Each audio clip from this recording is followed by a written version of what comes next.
Glória a Deus. Vamos orar mais uma vez? Senhor, graças nós te damos, Senhor, porque estamos aqui debaixo desse teto, protegidos, Senhor Deus, da chuva, confortáveis, Senhor Deus, e lá fora está caindo uma chuva abençoada, Senhor, está regando a terra, está, Senhor Deus, ajudando a produzir alimentos. Nós te pedimos, Senhor Deus, por aqueles que estão sem teto, por aqueles que estão desabrigados, Senhor Deus, que o teu calor chegue até eles, que os teus anjos, Senhor Deus, homens e mulheres enviados pelo teu Espírito, acudam essas pessoas, Pai, onde quer que elas estejam, que nós possamos servir ao nosso próximo, como nós, Senhor Deus, fomos servidos pelo próprio Senhor Jesus. Senhor, obrigado pelo teu amor, pelo teu cuidado por nós, obrigado por cada família aqui representada, obrigado por cada irmão, por cada irmã que se dispôs a estar aqui, Senhor Deus, para agradecer e engrandecer o teu nome, para ouvir a tua palavra, a mensagem, Senhor Deus, a primeira deste ano, que nós possamos de fato, Senhor Deus, viver essa e praticar o que a tua palavra nos ensina a cada dia, Pai. Em nome do teu Filho amado Jesus Cristo nós oramos, já agradecidos pelo teu mover neste lugar. Amém. O título dessa pregação, para aqueles irmãos que estão anotando, que fazem muito bem, é Restaurando a Alegria de Servir a Deus. O lema desse ano é Servir com Alegria. Então a minha primeira pregação, a minha primeira ministração vai ser Restaurando a Alegria de Servir. E a minha próxima pregação, não é a semana que vem, tá? No mês que vem talvez, se Deus me permitir, será Restaurando a disposição de servir a Deus. Então hoje eu vou falar sobre a alegria, restaurando a alegria, e numa próxima oportunidade sobre a disposição. A referência bíblica principal está no Evangelho de Lucas, capítulo 15. Eu já queria pedir para os irmãos abrirem então sua Bíblia, seu aplicativo, em Lucas, capítulo 15. Nós vamos ler dos versículos 25 ao 32.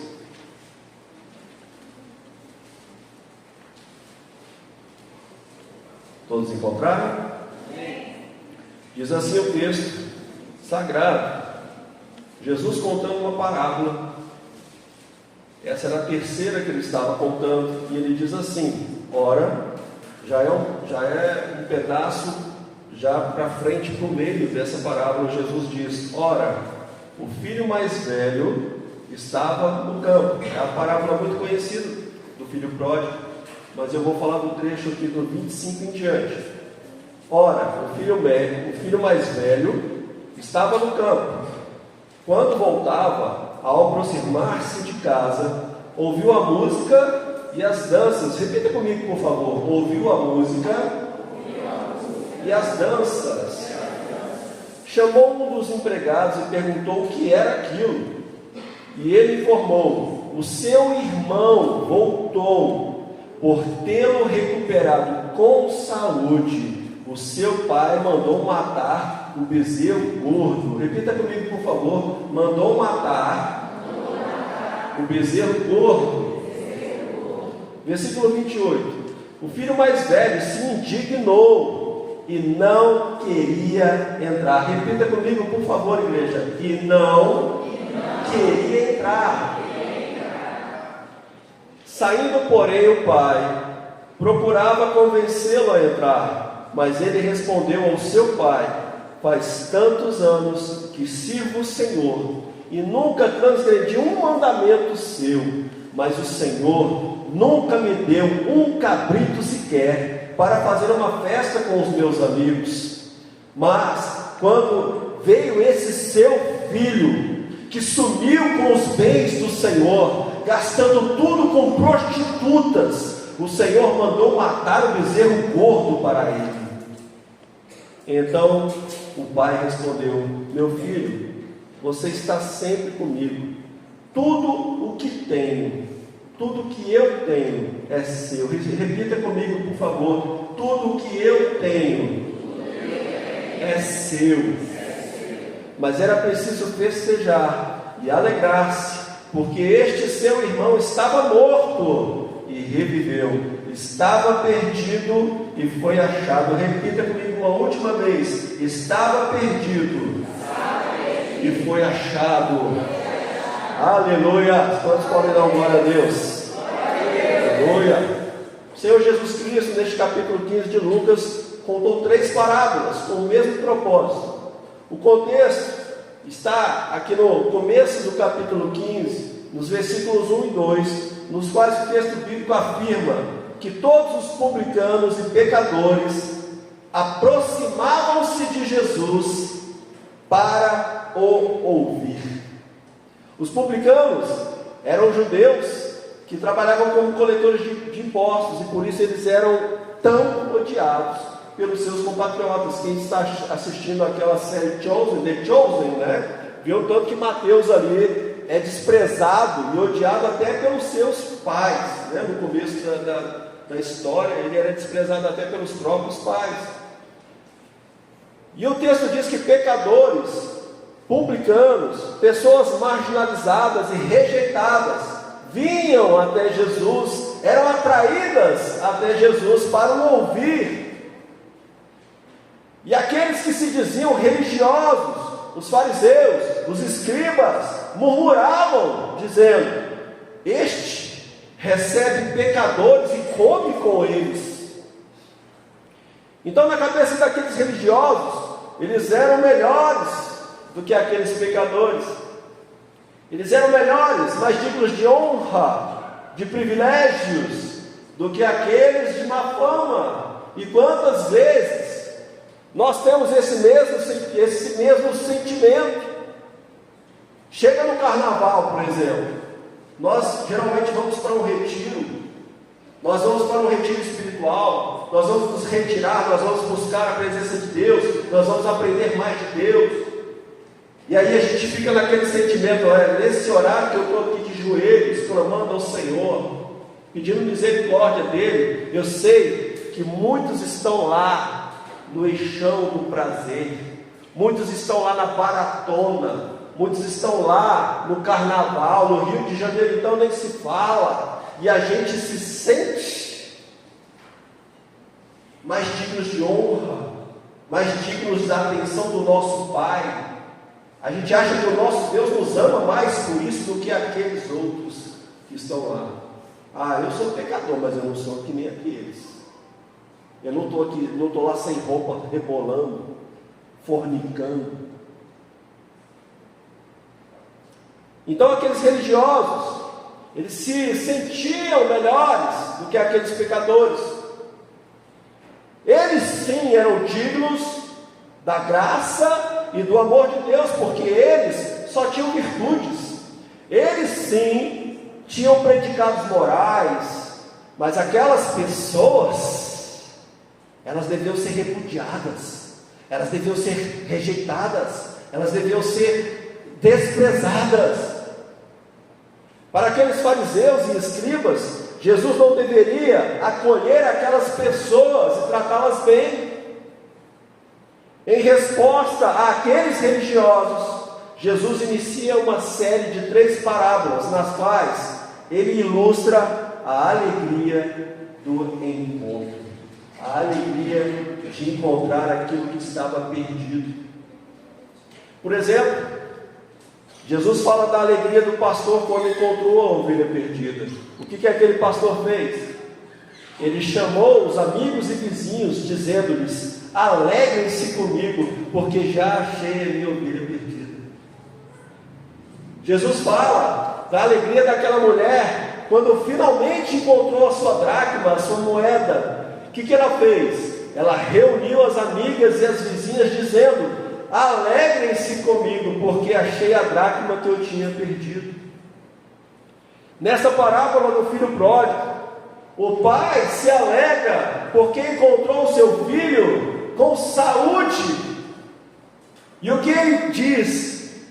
Ele reúne, ele volta para casa, ele reúne, ele faz uma festa, ele se alegra, ele chama todos para estarem ali se alegrando junto com ele. Mas no meio dessa festa do reencontro, tem uma voz que destoa. É o filho mais velho. Curiosamente, ele está triste. Curiosamente, ele está indignado, porque o seu pai está feliz. Feliz pelo quê? Pelo reencontro com o seu próprio irmão que estava perdido. Aquele filho pródigo, é aquele que dissipa os seus bens, que gasta mais do que o necessário, gastador, esbanjador. O filho mais velho está irado porque o seu pai foi misericordioso e perdoou o seu irmão. O filho mais velho preferiu ficar do lado de fora, porque o seu irmão voltou e estava dentro da casa. Irmãos, essa parábola ela parece uma história simples, mas ensina para nós uma lição muito séria. O perigo de se estar dentro da casa do Pai, dentro da igreja, e não ter prazer na alegria do Pai. Perder a alegria da comunhão por não entender o coração do seu Pai. Infelizmente, essa tem sido a realidade de muitos cristãos que estão dentro da igreja, mas estão perdidos. Estão servindo ao Pai com um sentimento de obrigação e tristeza, afastados da verdadeira comunhão com os demais irmãos, que também são merecedores do amor do Pai. Por isso, à luz desse texto, eu gostaria de destacar nessa noite 3 questionamentos. O primeiro questionamento, e eu queria que nós pudéssemos estar fazendo uma reflexão sobre isso. Nós que somos filhos cristãos há bastante tempo, nós que estamos na igreja há algum tempo, nós que já estamos servindo ao Senhor, o questionamento é: eu sou um servo ou sou um discípulo? Repita comigo, por favor. Sou um servo ou sou um discípulo?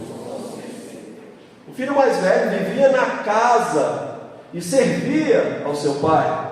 Nessa parábola, o pai está representando a pessoa de Deus.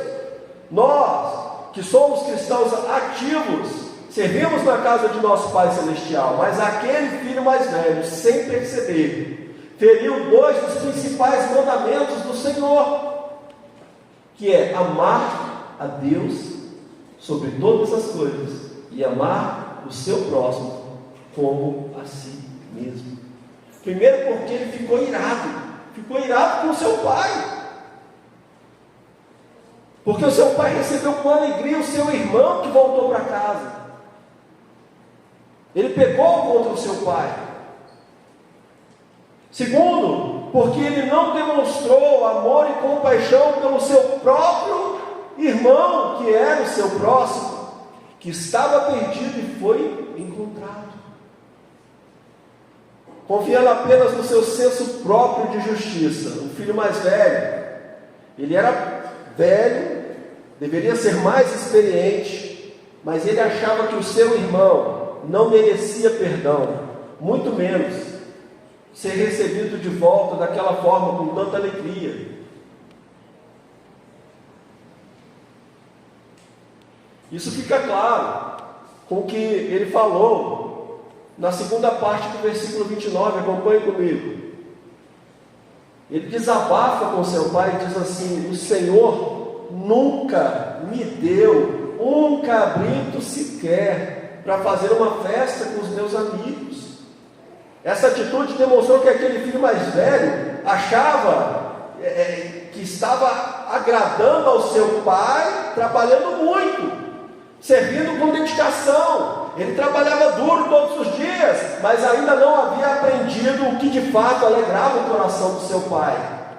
Aquele filho agia como um servo do seu pai, ao invés de agir como um aprendiz do seu pai. E quantas vezes nós estamos servindo na casa do Senhor, estamos servindo na casa do Pai, estamos agindo como servos, mas não estamos agindo como discípulos. Estamos trabalhando duro, correndo de um lado para o outro, mas não estamos conhecendo o que realmente agrada o coração do nosso Pai.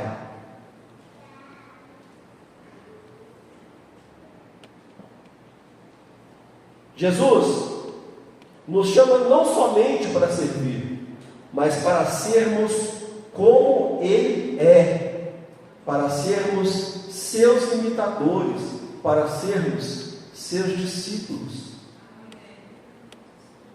Eu lhes dou um novo mandamento, que vocês amem uns aos outros, assim como eu os amei, que também vocês amem uns aos outros. Nisto todos conhecerão que vocês são meus discípulos, se tiverem amor uns aos outros.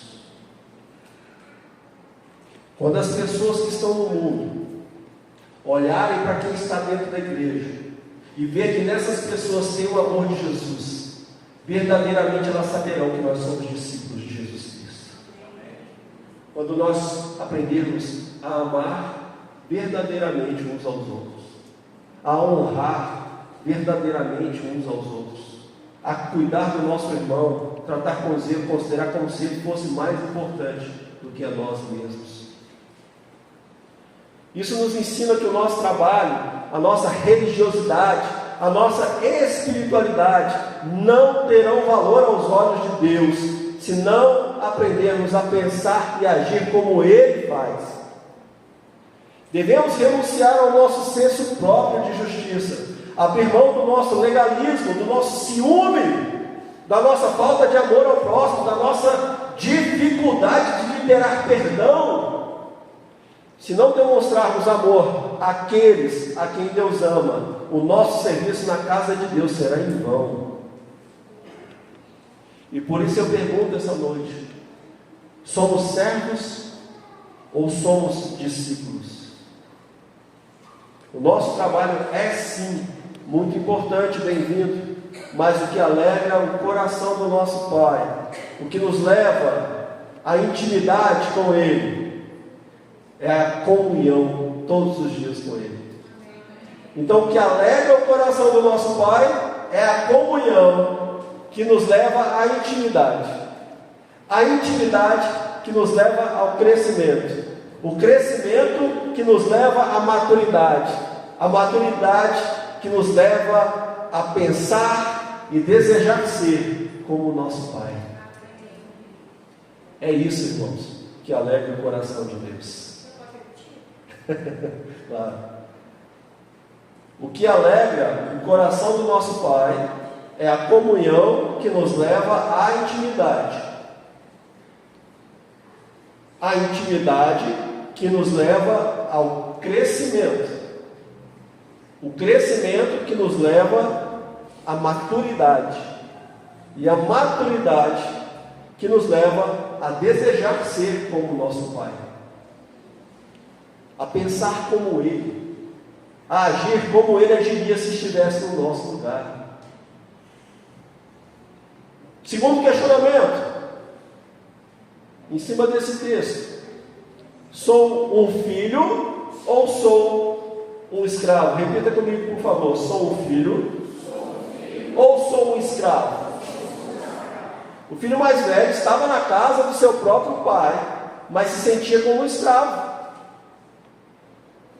Ainda no versículo 29 ele declarou: faz tantos anos que sirvo o Senhor e nunca transgredi um mandamento seu.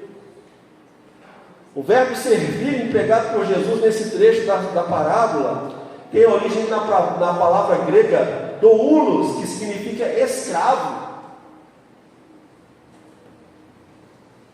Não é servo, é escravo. Ele tinha um sentimento de escravo. Aquele filho estava na casa do seu pai, mas não se sentia livre.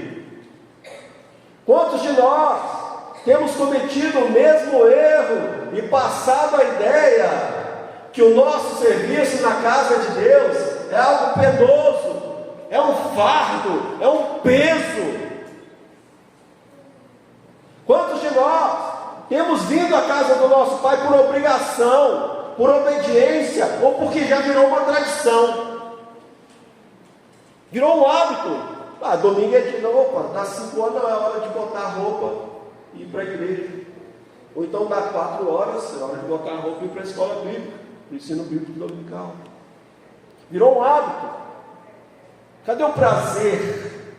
Cadê a vontade? O Senhor precisa restaurar a nossa alegria de estar na presença dEle, queridos. Quantos de nós temos desenvolvido um tipo de espiritualidade que nos faz vir à igreja porque, assim, virou uma rotina, mas nós perdemos o prazer de congregar. Tanto que se tiver um motivo para não ir, era tudo que eu esperava.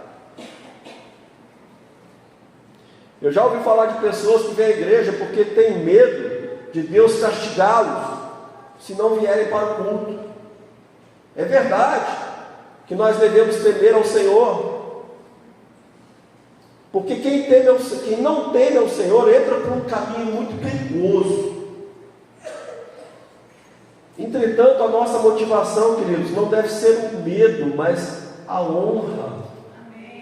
Nós não estamos aqui por causa de medo, nós não estamos aqui por causa de obrigação, nós estamos aqui para honrar, para demonstrar ao Senhor quanto somos gratos, para mostrar ao Senhor que apesar das lutas, Ele tem nos dado forças para continuar de pé.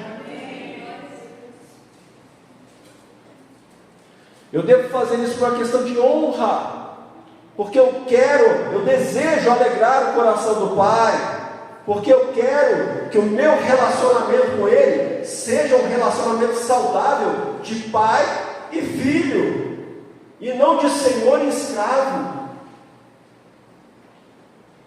Aquele filho mais velho não estava demonstrando ter uma vida livre de comunhão, de deleite na presença do seu pai. Ele entrava na presença do seu pai indignado, triste, murmurando, reclamando. Tanto que ele disse ao seu pai: nunca transgredi um mandamento seu.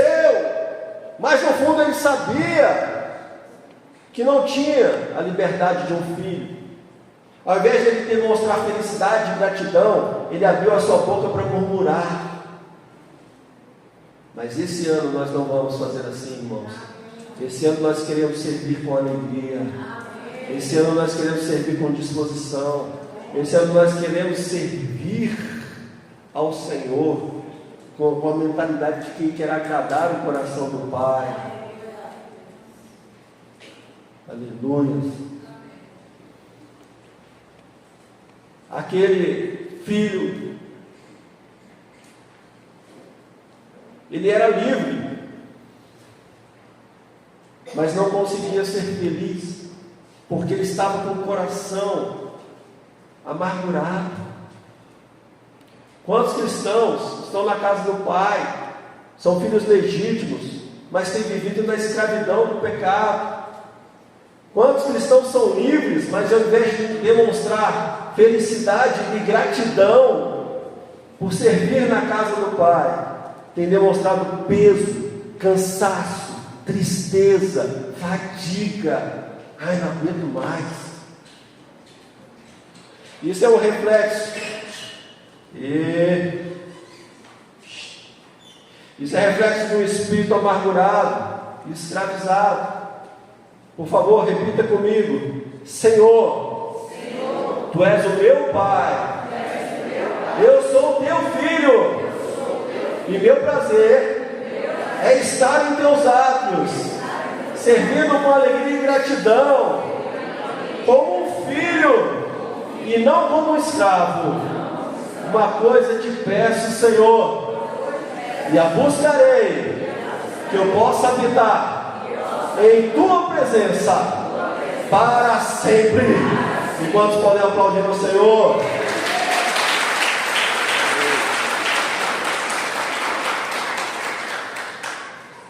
E o terceiro questionamento, queridos: sou um filho alegre ou sou um servo amargurado? Repita comigo, por favor: sou um filho alegre ou sou um servo amargurado?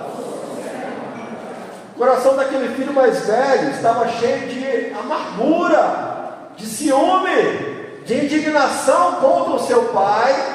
e o seu irmão, ao ponto de ele dizer assim ao pai: o Senhor nunca me deu um cabrito sequer para fazer uma festa com os meus amigos, mas quando veio esse seu filho,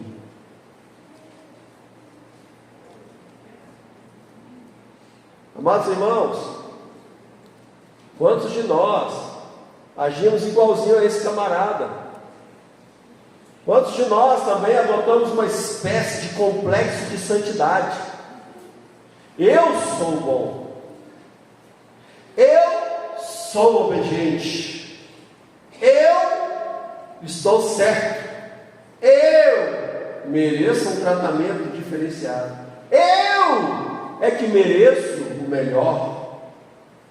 Aquele filho estava tão indignado porque o seu pai resolveu abençoar o seu irmão com o boi cevado, o novilho mais gordo, que ele chega a desconsiderar até a sua irmandade.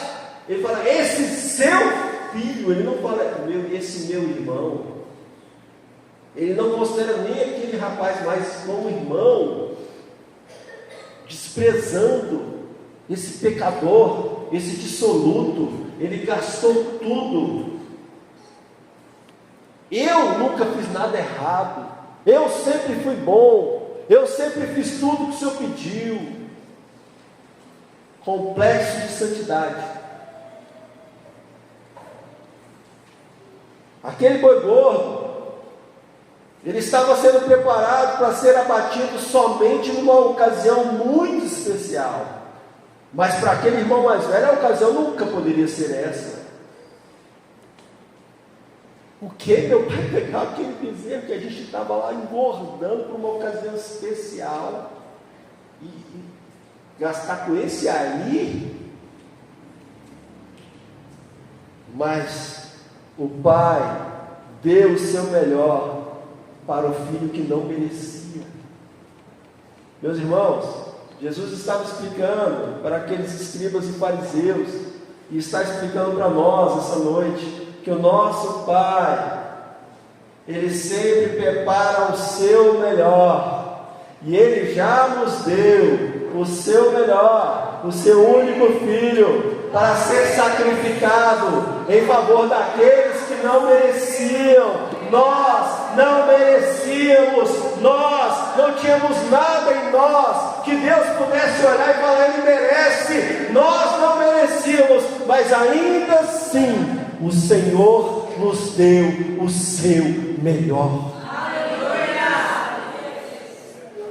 Nós não merecíamos, nós desperdiçamos a nossa vida fazendo tudo que não agradava ao nosso Pai, mas assim mesmo Ele saiu da sua casa, veio até nós e nos convenceu a entrar para nos regozijar com Ele eternamente. Olha o que diz João 8, 35 e 36: o escravo não fica sempre na casa, o filho sim, fica para sempre. E eu pergunto essa noite: nós somos filhos ou somos escravos? Se pois o filho os libertar, vocês serão verdadeiramente livres. Voltando ao texto, aquele filho estava indignado com o próprio pai, ao ponto de não reconhecer o outro filho como o seu irmão. Notem a expressão que ele usa no início do versículo 30, mas quando veio esse seu filho. No coração do filho mais velho não havia espaço para a misericórdia, nem para o perdão, nem para a restauração. No seu coração não havia mais espaço para considerar aquele que caiu como irmão. Não havia o desejo de recebê-lo como irmão. E a Bíblia diz o seguinte: quem diz estar na luz, mas odeia o seu irmão, está nas trevas até agora. 1 João 2,9. O filho mais velho vivia na casa do pai, mas não quis entrar para a festa. Olha o que o versículo 28 diz: o filho mais velho se indignou e não queria entrar. Saindo, porém, o pai procurava convencê-lo a entrar. Foi preciso que o seu pai saísse para tentar convencê-lo a entrar. No versículo 31, o pai lhe diz: meu filho, você está sempre comigo. Tudo o que eu tenho é seu. Repita comigo: tudo o que eu tenho é seu. O Senhor está dizendo essa noite: tudo o que eu tenho é seu. O meu melhor já te dei. Coisas melhores ainda virão. Coisas maravilhosas ainda acontecerão. Creia, fique comigo, meu filho. Ande comigo, tenha um relacionamento comigo. Nessa parábola, o filho mais velho representa os escribas e fariseus. Eles viviam na casa do pai, tinham acesso a toda a fartura do pai, mas no seu íntimo não havia alegria, só havia amargura. Ao servir ao pai, se sentiam merecedores de maior honra, mas mostravam tristeza e indignação quando um pecador recebia perdão. Só demonstravam o rigor da lei. Para eles, servir era obrigação, era só trabalho, era só fadiga, era só compromisso, era só agenda pesada, era só aquela tradição de ter que ir e voltar. Nunca demonstravam alegria, nunca se regozijavam. Aquele filho mais velho murmurou: o Senhor nunca me deu um cabrito, sequer. E o pai teve que dizer para ele: meu filho, você queria um cabrito? A fazenda toda é sua. Você queria um cabrito? Todos os rebanhos são teus. Tudo que é meu é teu, meu filho. Tudo isso sempre esteve à sua disposição, porque você não usufruiu. O Senhor nos diz essa noite: meu filho, minha filha, tudo o que é meu é seu. Amém. Até quando, meus irmãos, vamos viver como mendigos espirituais? Tudo o que é do Pai é nosso. Nós somos herdeiros de Deus, somos co-herdeiros com Cristo. Tudo que Jesus conquistou naquela cruz é nosso por herança. A palavra diz que temos vida abundante à nossa disposição. Está na hora de pararmos de vivermos como crentes amargurados. Por que viver miseravelmente quando o Senhor nos chama para uma vida abundante? Pare de se contentar apenas com as gotas, quando você tem à sua disposição os rios de água viva. Pare de viver sem paz, pois segundo a palavra de Deus, nós temos a paz que Jesus nos dá, e essa paz excede todo entendimento. Pare de mendigar momentos de felicidade, se na presença do Senhor há abundância de alegria. O salmista diz que na presença do Pai há delícias perpetuamente. A parábola termina, irmãos, de uma maneira muito dramática, porque aquele que estava perdido e morto foi achado e reviveu. O filho que se arrependeu e voltou para o pai foi recebido com alegria e com festa. Todos podem dar glória a Deus. Ele recebeu vestes novas, recebeu perdão.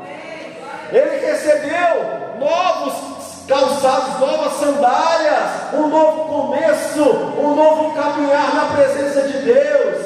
Ele recebeu o anel do seu pai. Foi restaurada a sua identidade de filho.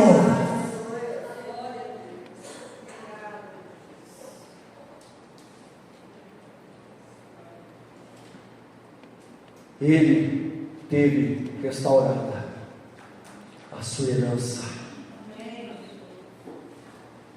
Enquanto isso, aquele filho que estava dentro da casa não quis entrar para se deleitar com o seu pai e com o seu irmão. Aquele filho mais velho não representa somente os fariseus e os escribas, representam eu e você. E eu não posso encerrar essa pregação sem pedir que a gente faça uma reflexão. Eu vou pedir ao pessoal do som que coloque, por favor, aqui uma canção. E vou pedir também que as luzes principais deixem só os LEDs acesos também, para que a gente fique mais à vontade. Tentando, é só apertar o play aqui, ó. Só colocar lá e apertar o play, por favor.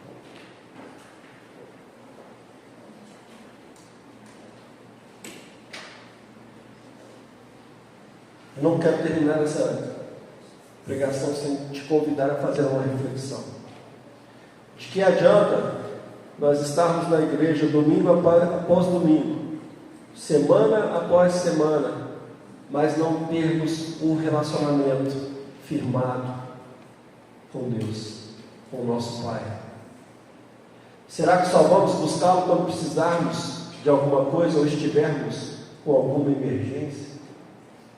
De que adianta nós virmos tantas vezes à casa do Pai e voltarmos para as nossas casas sempre do mesmo jeito? Até quando vamos viver como escravos e não como filhos? Nós temos um Pai e Ele sempre está presente. Mas quantos de nós temos tido prazer em falar com Ele todos os dias? É interessante quando a gente vê a vida de Davi. Davi não era um homem perfeito. Ele cometeu erros gravíssimos. Mas ele foi considerado como um homem segundo o coração de Deus. Sabe por quê?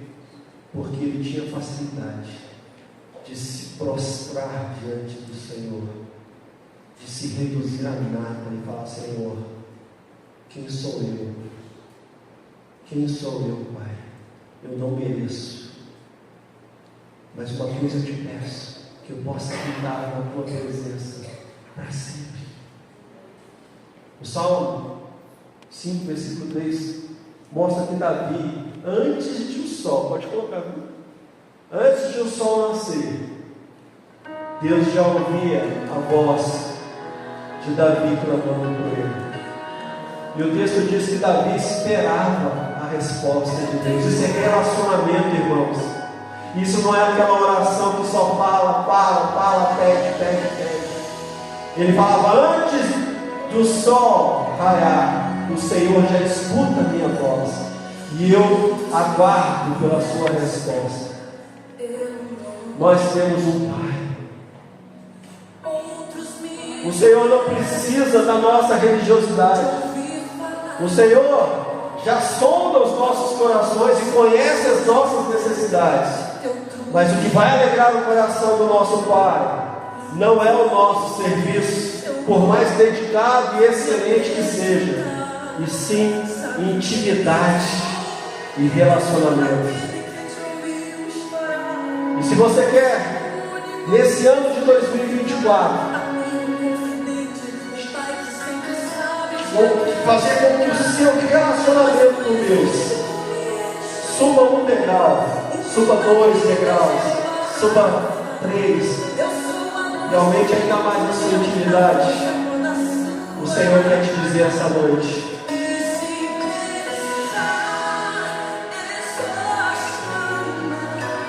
você é capaz de se prostrar na presença do Senhor e pedir: Senhor, eu quero ter mais intimidade.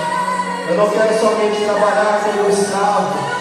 Eu não quero ser somente um servo, eu quero ser um discípulo. Eu não quero ser só um discípulo, eu quero ser teu filho. Eu quero agir como teu filho. Eu quero pensar como o Senhor pensa. Eu quero fazer como o Senhor faz.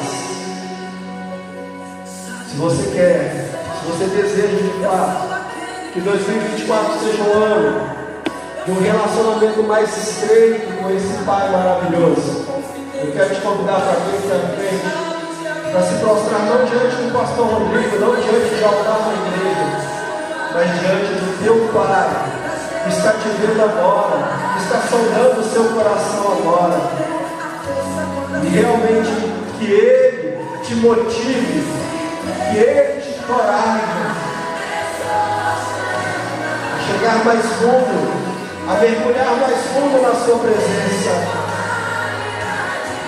Oh, o Senhor não quer espiritualidade, o Senhor não quer religiosidade, o Senhor quer intimidade.